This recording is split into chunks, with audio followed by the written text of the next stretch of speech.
Son las 8:38 minutos. Señores, está con nosotros Rosario Espinal. Vamos a hablar con Rosario Espinal, la politóloga. Una estrella. Tanto de la situación esta del PRD como de otros temas. La funda que le da el PLD. Aquí tengo su artículo de hoy que habla del primer año del presidente Danilo Medina. Pero vamos a empezar, Rosario, por el tema el PRD primero. Del Partido Revolucionario Dominicano. Gocen. ¿Qué piensa de lo que puede ocurrir en el PRD y cuál es el futuro? Yo le reitero que el que ríe de último. ¿Cuál es el futuro inmediato de ese partido? Adelante, Rosario. Buenos días a toda la audiencia del programa y a ustedes aquí en cabina. Rosario ha gozado de lo que se dice en el aire y fuera del aire. La situación del PRD es difícil, ya yo lo he dicho en diversos artículos y exposiciones. El PRD pues está en una situación difícil porque no hay mecanismos institucionales democráticos en su lugar que permitan resolver las distintas aspiraciones que tienen distintas figuras del partido para llegar a la candidatura presidencial. Y no hay una figura carismática al estilo Peña Gómez que sirva de moderador, de mediador en esta crisis. Entonces, los intereses de las partes pues parecen irreconciliables. Y al no existir mecanismos democráticos, por un lado, y no existir una figura por encima de todos ellos, al estilo Peña Gómez, entonces, pues hay un impasse muy fuerte. Entonces, ¿qué pasa? Es un conflicto que se ha vuelto, por un lado, jurídico, de presentar recursos de amparo y demás en el Tribunal Superior Electoral, y por otro lado, acusaciones mutuas de quién tiene la verdad y quién tiene la mentira. Es un dime y te diré que no se va a resolver cuando se haga mañana o cuando sea la reunión del CEN, va a continuar y probablemente lo tendremos hasta la vieja Belén del 2017. Y esa situación del PRD significa que van a perder las elecciones del 16, ¿verdad? No puede facilitar Mira cómo se ríe. Esa situación del PRD no puede facilitar la posibilidad de que ese sea el partido a través del cual se postule una tercera figura, un extrapartido o un PRDista no involucrado directamente en el conflicto. Lo digo porque en estos momentos, objetivamente, cualquiera que sea candidato, por ejemplo Miguel Vargas, que dominando la maquinaria pudiera ser candidato, sabe que con un panorama así no hay posibilidad de ganar unas elecciones. Entonces, Hipólito no puede ser candidato, pero no quiere que lo sea Miguel Vargas Maldonado.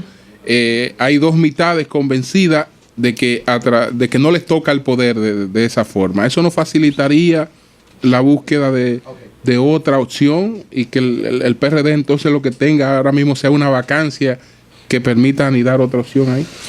El PRD está al umbral de llegar al poder.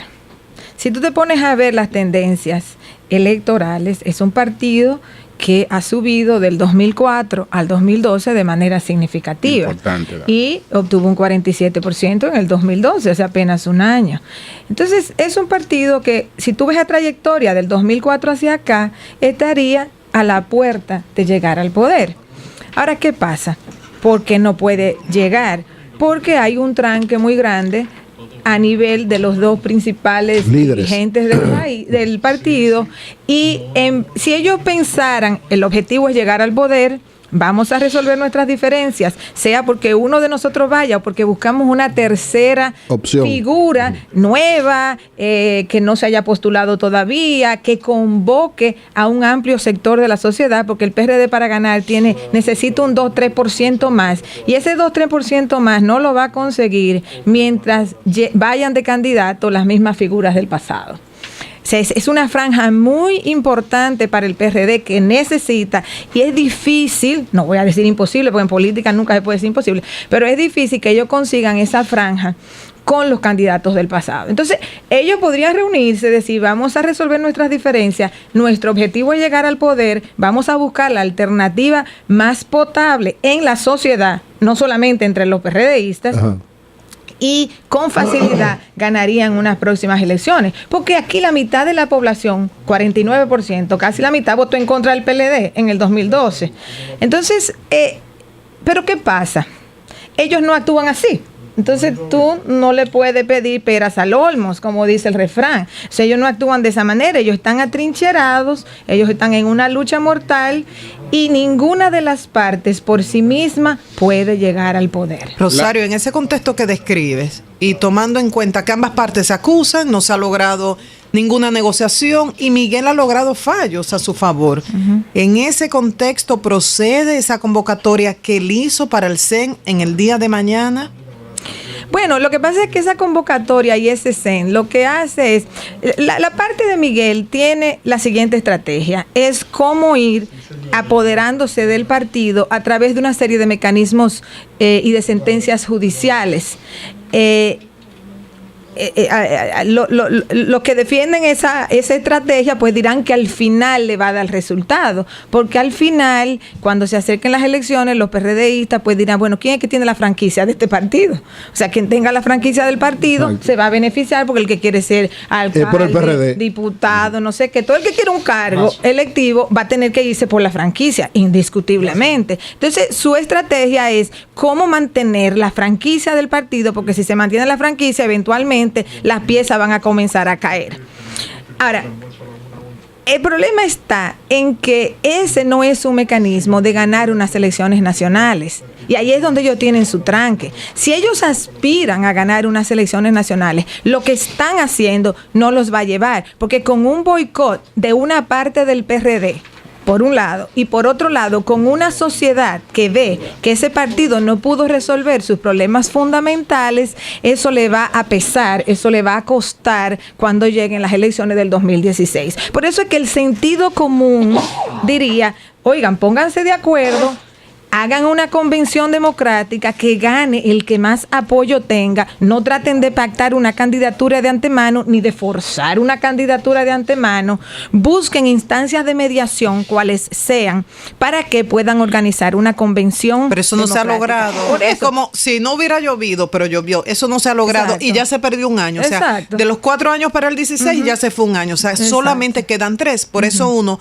viéndolo desde afuera, dice, bueno, que cada uno trabaje con la parte que tiene uno, los símbolos, fallos de las cortes, y otro, un grupo de dirigentes, que es verdad que hay un grupo de viejos robles que están con Hipólito, sí, o sea, viéndolo desde afuera. Sí, pero divididos no van a que asuman las consecuencias. O sea, entonces, divididos no van a llegar ninguna de las partes. Que asuman las consecuencias de no haberse puesto de acuerdo. Ellos pueden usar la franquicia del PRD para otros fines, pero difícilmente ganan unas elecciones nacionales. Esto, Rosario, no queriendo hacer un paralelismo por interés o una visión particular, sino analizándolo fríamente con lo que ha sido la historia de ese partido. En el año 1986 el PRD va dividido a las elecciones, eso afecta a la candidatura de Jacobo Magluta. Esa división posteriormente se profundizó más. Jacobo sale, forma el PRI, Peña Gómez se presenta como candidato en el 90, saca casi 500,000 de votos, el PRD apenas alcanzó 2 senadores en esas elecciones, pero ya Peña entonces emerge como el nuevo líder de ese partido. Y para las elecciones del 94, 4 años más tarde, ese grupo que se retira del PRD con Jacobo hacia el PRI, poco a poco fue retornando hacia el PRD y consolidando la fortaleza electoral de la candidatura de Peña 4 años después. Puede que eso quizás sea un ejemplo de lo que pudiera pasar, que esta situación que hoy se ve, el propio Peña Gómez decía, por ejemplo, leí una frase del doctor Peña Gómez, dice, las crisis a lo interno del PRD son como los dolores de parto de las madres parturientas, que después ese dolor se convierte en la alegría y la felicidad de ver la criatura al nacer. Bueno, si tú estableces un paralelo entre José Francisco Peña Gómez y Miguel Vargas, entonces tu hipótesis podría tener alguna validez, pero a mí me parece que establecer un paralelo entre José Francisco Peña Gómez y Miguel Vargas. No, porque yo fíjese que usted lo está personalizando, no yo. No. Yo hablé sobre la situación de ese partido 86, 90, 94 y mencioné los nombres de Peña Gómez y Jacobo Magluta de la pugna que significaron. Pero te puse el caso de Miguel Vargas simplemente porque él si usted quiere hacer un paralelismo porque él parece ser el que se va a quedar con la franquicia del PRD. O sea, pero pudieras poner ahí por Hipólito Mejía, igual. O sea, la cuestión es que, o sea, tú tienes razón, pero mira otra parte en la que es problemático el argumento. Incluso Peña Gómez en el año 90 no pudo levantar al PRD. No, se dividió. Él tuvo que esperar hasta el 94 para él, o sea, una persona con un liderazgo terrible, o sea, tremendo en el PRD.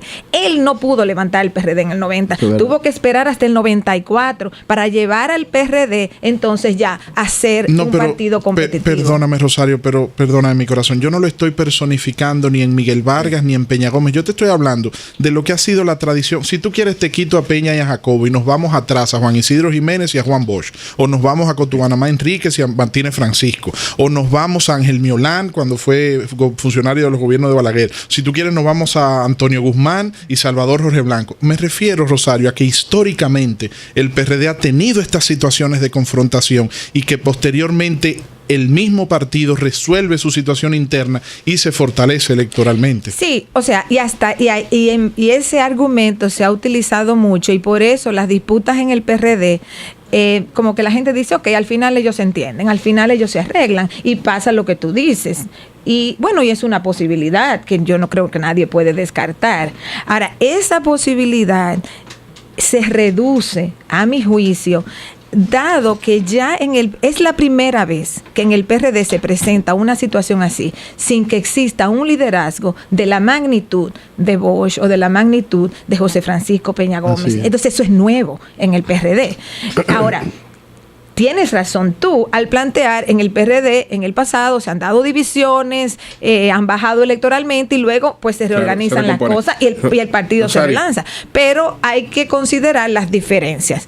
Entonces, por eso yo diría, es posible que se dé lo que tú dices, pero habría que ser cauto, porque por primera vez el PRD enfrenta esa situación sin que exista una figura de la magnitud de sus dos líderes históricos, como fueron Bosch y Peña Gómez. Rosario, y en el PLD las cosas Julio. Pero si nos quedamos en el PRD nos van a quedar todos los minutos que nos quedan. Hipólito, ¿qué pasaría con Hipólito? Brevemente. Sí. O sea, ya tú dijiste lo de Miguel, se quedaría con la nomenclatura, con la franquicia.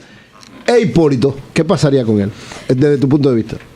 Bueno, pues mira, yo no sé lo que va a pasar con Hipólito, porque realmente él va a tener... yo creo que hasta ahora ha sido claro que un objetivo de la facción de Miguel es sacar a Hipólito de la competencia política. O sea, ese ha sido, parece ser, un objetivo fundamental. No creo que Hipólito y su grupo debió expulsar a Miguel, y no creo que Miguel debió expulsar a Hipólito. O sea, ahí hay un pecado de lado y lado. Pero yo no sé lo que va a hacer Hipólito Mejía al final. Y en el PLD las cosas la vez definida. Es claro en el PLD, por ejemplo, que el expresidente Leonel Fernández sería el próximo candidato del PLD. ¿Lo ve así o pueden haber problemas ahí? Yo creo que la probabilidad en el caso del PLD es que Leonel Fernández sea el candidato, a menos que se den una de dos cosas. ¿Cuáles? O que Leonel Fernández no quiera ir, o que Danilo Medina utilice el apoyo, la popularidad que él tiene para impulsar una candidatura alternativa. A mí me parece que Danilo Medina difícilmente haga eso si Leonel Fernández quiere ir. Entonces yo lo que supongo es que, por eso digo, si Leonel Fernández quiere ir, es muy difícil que pueda otra persona dentro del PLD. Y Margarita. Margarita Rosario. Lo que pasa es que la candidatura de Margarita pasa por Leonel Fernández, en el sentido de que ellos son esposos. Exacto. Entonces, Margarita no podría oponerse a la candidatura de Leonel Fernández, ni enfrentarlo, porque hay una relación ya personal, marital entre ellos. Entonces, la candidatura de Margarita, a diferencia de los otros aspirantes del PLD, que sí podrían enfrentar a Leonel Fernández, ganen o pierdan, pero ella no puede hacer eso. O sea, una candidatura de Margarita Cedeño tendría que pasar por la aprobación de Leonel Fernández, porque ella no podría enfrentarlo, o sea, no tendría sentido, no tendría lógica. El primer round de la candidatura de Margarita Cedeño tendría que ser en la habitación. Exacto. Bueno, o en la biblioteca. En la habitación. O en la sala, o en la cocina, o en el patio, o en la terraza, no importa dónde. Pero yo creo que ellos no son hermanos. O sea, que una candidatura de Margarita, lo primero, o sea, ahí sí se aplica aquello de que una candidatura de Margarita tendría que ser un acuerdo de aposento. Claro que sí. En el caso de una candidatura del doctor Leonel Fernández, hay una preocupación que un dirigente importante del PLD compartía con nosotros, con Eury Cabral y conmigo, a raíz de algunos estudios que ha estado observando. La reconciliación con la clase media. ¿Es probable, tiene tiempo el presidente Fernández para reconciliarse con la clase media? En mi artículo de hoy. Tú dices algo interesante. Tú dices, eso es lo que te iba a preguntar. Dice que a pesar de todas las cosas que están pasando con Leonel, no se confundan. Nada más algo interesante. Dice sí, en la última parte. El artículo no se confundan. A él no le gustó la parte que... No, la primera parte no me gustó, pero es así.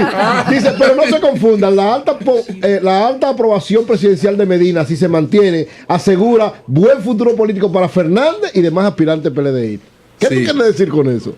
¿Qué decir? O sea, una alta popularidad de Danilo Medina se traduce en un apoyo, digamos, a cualquier candidatura que termine siendo la del PLD. Y el desgaste, Rosario. Serían 12 años ininterrumpidos. Lo que pasa es que... Con un gabinete casi idéntico. Sí, si Danilo Medina, y lo que yo planteo en mi artículo de hoy, es que la popularidad de Medina se ha enfocado mucho en una serie de medidas que le dan a él una popularidad. Y yo incluso le llamo el nuevo personalismo. Exacto. O sea, las visitas en que él va sin su gabinete, sin gente contaminada, él va solo. Entonces él se gana todos los créditos de la película, vamos a decir. Entonces, ese tipo de personalismo, si Medina tuviese un proyecto personalista hacia adelante... ¿Tú no ves posibilidad de reelección de él? No. ¿Por qué? Porque eso supone una modificación constitucional. Y ahí se enfrenta, o sea, el Congreso, aunque es dominado por el PLD, tiene personas que responden a Fernández y tiene personas que responden a Medina. Entonces, eso armaría sería la división del PLD. Bueno, no división, pero sí crearía un nivel de tensión. Doy el dato que ¿y por qué es verdad que lo doy? Que la oficina de Eury se hizo una encuesta y el único que no estuvo de acuerdo con la reelección de Danilo fue Eury. Rosario, y los candidatos. No claro, pero yo lo voy a convencer a todos. Rosario, y los precandidatos o los dirigentes. Rosario, y los precandidatos emergentes o las figuras emergentes dentro del PLD, se menciona, por ejemplo, el presidente del Senado y secretario general Reinaldo Pared, el ministro de Economía Juan Temístocles Montaz, un señor que es ministro de Turismo que ha sido jefe de campaña. Sí, pero no lo digo despectivamente, lo digo que ha sido jefe de campaña en las últimas elecciones, que ha tenido la mayor cantidad de posiciones en el gabinete, que tiene capacidad oratoria. Exacto, a eso me refiero. O sea, esos perfiles, Francisco, Reinaldo, Domínguez Brito, también como procurador, Temístocles Montaz, no tendrían oportunidad. ¿Tiene que ser o Leonel o Danilo? No o Margarita, que es una detención de Leonel. No tiene que ser, nada tiene que ser. Ahora bien, cualquier precandidatura del PLD con posibilidades de llegar a la candidatura pasa por la decisión de Leonel Fernández de ir o no ir. Eso es como en el Partido Demócrata en Estados Unidos. Todo lo que pueden aspirar pasa porque Hillary decida sí o no. O sea, así mismo está la situación del PLD. Oye, qué buena imagen. O sea, pasa porque Leonel Fernández decida sí o no. Una vez él decida sí o no, entonces los otros posibles aspirantes tendrán que decidir si Leonel Fernández decide que sí, si se enfrentan a Leonel Fernández o no. O sea, hay una diferencia en el caso de todos los que podrían competir en el PLD, y es que Leonel Fernández, a pesar de que ha bajado mucho en su nivel de popularidad, tiene una base electoral propia que trasciende al PLD, lo cual no tiene ninguna otra figura. Por eso el apoyo de Leonel Fernández a la candidatura de Danilo Medina fue tan importante. O sea, Leonel Fernández tiene una base electoral que no tiene ningún otro candidato, que ahora desde la presidencia, Danilo Medina está también construyendo por sí mismo. Exacto.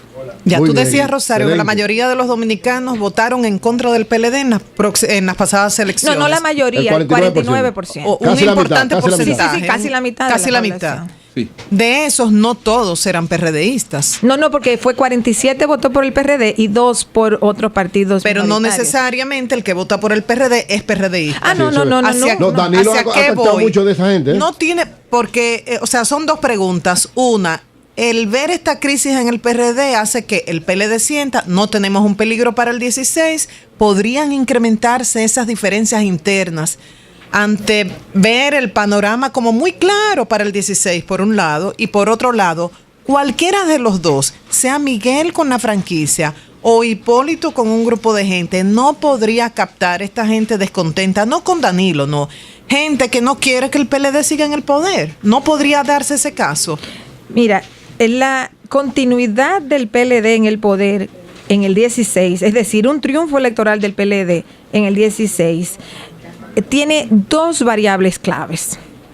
Una variable es la división del PRD. O sea, para el PLD es crítico que el PRD esté debilitado. O sea, es una variable muy importante para el PLD, porque un PRD unido con una buena candidatura, como dije al principio del programa, está al umbral del poder. Ahora, dividido, no van a ningún sitio. Entonces, la otra variable clave para un triunfo del PLD en el 16 es un alto nivel de popularidad de Danilo Medina, que compense por el bajón en popularidad de Leonel Fernández y el desgaste del PLD. El sistema político dominicano al día de hoy, se está sosteniendo por el alto nivel de popularidad de Danilo Medina. Aquí hay un PRD disfuncional y un PLD desgastado. Entonces, lo que le está dando estructuración y estabilidad al sistema político dominicano al día de hoy es el alto nivel de popularidad que ha logrado Danilo Medina. Así es. Muy bien. Finalmente, Rosario, tenemos poco tiempo, pero quisiera un comentario sobre la situación por la que atraviesa la presidenta Dilma Rousseff, que me ha llamado mucho la atención, que una presidenta que ha tratado de hacer las cosas con transparencia, que no ha obstruido la justicia, que cuando los ministros no han cumplido con las expectativas lo ha destituido, que ha destituido amigos, que se ha mostrado como una persona como la que reclama la sociedad civil al frente de un gobierno, esté siendo objeto de una situación de impopularidad y de protesta de la propia sociedad civil. Mira, en caso de Brasil hay varios factores. Uno siempre puede explicar las cosas después que pasan. Yo siempre digo que no tenemos capacidad predictiva para las revueltas sociales. O sea, las revueltas sociales son un fosforito que las prende y tú nunca puedes saber qué. Que en Túnez fue que se suicidó un vendedor ambulante, que no sé qué en tal... O sea, hay la gota que rebosa la copa. Es difícil de predecir. Okay. Ahora, tú puedes sí decir con qué era que la copa se estaba llenando. O sea, hasta por qué llegó ahí. Ajá, por qué llegó ahí. Pero esa gotica que rebosó la copa, nadie sabe cuál en términos sociales, es muy difícil de predecir. Entonces, lo que yo pienso que ha pasado en Brasil es lo siguiente. Dilma ha indiscutiblemente echó el pleito, es decir, dejó que la justicia funcionara y que procesaran incluso miembros de su partido. Eso le crea tensión con su propio partido. O sea, porque hay gente en su partido que no está contenta con cómo ella dejó que la justicia funcionara. Entonces, eso le crea problema con su mismo partido. Segundo, aunque ella ha dejado que la justicia funcionara, el sistema brasileño es bien corrupto y clientelista a todos los niveles, sobre todo a nivel estatal.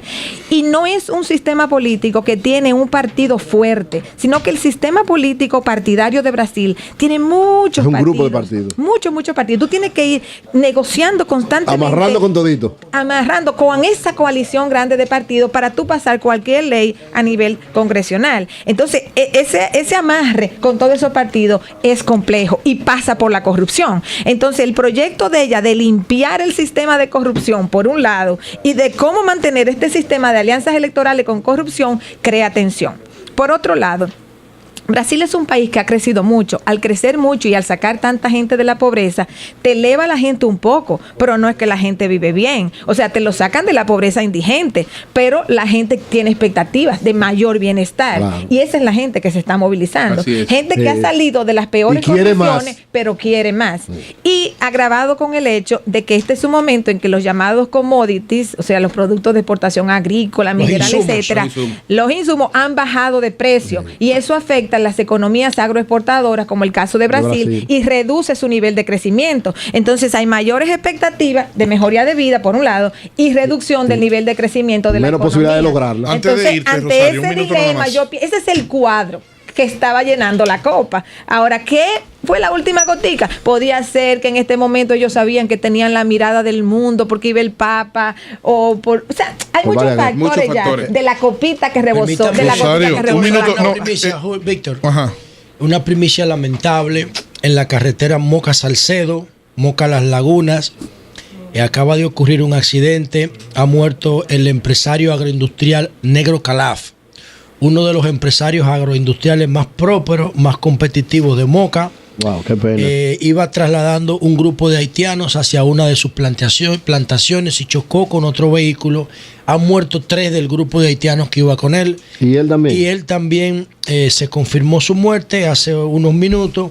Y entonces Juan Vázquez, un periodista joven de Moca, nos llama y nos da la información de este accidente ocurrido hace aproximadamente media hora en la carretera ¿Se sabe Moca, de heridos? Las Lagunas, Salcedo. Se sabe de 4 muertos, si hay más heridos, pero lamentablemente los haitianos ni siquiera los nombres todavía identificación civil tienen, pero solamente dominicano estaba él, que repito, es un importante líder agroindustrial de la zona de Moca, Salcedo. Rosario, un minuto solamente antes de despedirte, agradeciendo tu tiempo y tu participación. Cuando hablas del análisis del primer año de gobierno de Danilo Medina, hablas de la simpatía que genera su imagen, de la simpatía y la aceptación que ha generado su estilo, pero noto una personalización en las simpatías hacia Danilo la figura. Pero el jefe de Estado como gobierno en este primer año, no noto en tu análisis descripción de acciones como gobierno tendentes a solucionar de manera efectiva problemas como la energía eléctrica, como la seguridad ciudadana, como el alto costo de la vida. Sí, son los que más afectan al diario vivir de los dominicanos. Bueno, precisamente por eso el artículo va tratando de explicar en torno a qué él construye esa popularidad, porque esa popularidad es en base a esos, bueno, a una combinación. Yo no digo solo el estilo. Yo lo que planteo en el artículo yo planteo en el artículo lo siguiente: es una combinación de 2 cosas. Por un lado, Danilo Medina entendió desde el principio que él tenía que escuchar y dar respuesta a sectores que se sentían marginados, excluidos. Esa ha sido su política siempre. Entonces, esa política, y yo comienzo el artículo así de acercarse al pueblo, escuchar. Que entonces, ¿cómo se hace? O sea, tú puedes resolver problemas, pero él no ha resuelto el problema de la electricidad, él no ha resuelto el problema de la educación, él no ha resuelto el problema de la salud. ¿Qué es lo que él ha hecho? Él ha intentado acercarse al pueblo, entonces tomar algunas medidas que ojalá que al finalizar su periodo den resultado. O sea, algunas que ya ha tomado, por ejemplo, el caso del 4% para la educación. Bueno, no es solo asignar el 4%, es también tener una política educativa que es no solo construcción de escuelas, sino transformación de los currículum, contratación de maestros, mejoría de las condiciones de la enseñanza, reducción del número de estudiantes por maestro. Hay un buen desayuno escolar, alimentación para muchachitos pobres. O sea, hay una serie de cosas que hay que hacer. Si él no las hace, entonces no se mejora la educación. Entonces, él ha tomado medidas y ha escuchado, lo cual le da a él una plataforma para entonces tratar de encontrar soluciones a los problemas, a algunos por lo menos de los problemas más acuciantes. Él dice, los hospitales son posilgas. Y yo planteo en mi artículo, pero el PLD tiene 9 años en el poder. O sea, no deberían ser ya consolidados, son 13. Y no lo dije yo. O sea, dijo el presidente de la República. Entonces yo lo planteo en el artículo, son posilgas. ¿A quién culpar? O sea, ¿quién es culpable? Entonces él tiene que ir armando. Algunos de los hospitales, pero no todas las redes. Eso es lo que yo planteo. Más que estar evaluando cada programa. Bueno, pues muchas gracias. Muchas gracias a Rosario Espinal. Muy bueno tu artículo de hoy. Tan interesante. Son las 9:06 minutos. Danilo es el nuevo liderazgo político del país. Vamos a hacer ahora un cambio y entonces venimos con un tema muy importante, señores.